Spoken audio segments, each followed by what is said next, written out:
السلام عليكم ورحمة الله، زي حضراتكم عاملين ايه؟ يا رب تكونوا في أحسن صحة وأحسن حال. معاكم دكتور أسامة عرفة، استشاري طب الأطفال وحديث الولادة ببورسعيد. وسؤال في العيادة، وسؤال النهارده من إحدى الأمهات: كل سنة وأنتم طيبين، العيد قرب، هي عايزة تعمل صبغة لشعرها، وفي عايز يعمل كرياتين، وفي عايز يعمل فرد للشعر، وبتسألني أنا برضع بيبي عنده 3 شهور، هل هينفع أعمل الحاجات دي ولا لأ؟ الإجابة العلمية السهلة: ينفع نعمل ده كده، مفيش أي مشكلة خالص. وبالتالي ان احنا مفيش اي امتصاص لهذه الصبغات والحاجات دي داخل جسم الام بنسبه كبيره، يعني تنزل في لبن الاطفال او تعطل موضوع الرضاعه، وبالتالي مفيش مشكله ان انت تعملي صبغه او تعملي كرياتين او تعملي فرد. بس الاهم اللي عايز انبه عليه في موضوع الفرد والكرياتين: اتاكدي ان المنتجات ما فيهاش فورمالدهايد.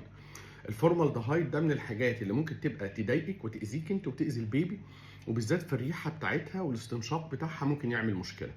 يبقى احنا الخلاصه، اي ام محتاجه ان هي تعمل صبغه للشعر او كرياتين او تعمل اي عنايه لشعرها اثناء الرضاعه، ما عندناش ادنى مشكله معاها، وتقدر تعمل ده بكل سهوله وبكل سلاسه، مفيش اي مشكله. طيب، كل عام وانتم طيبين، اطيب تمنياتي لحضراتكم ولاطفالكم كلها بالصحه والعافيه، وشكرا.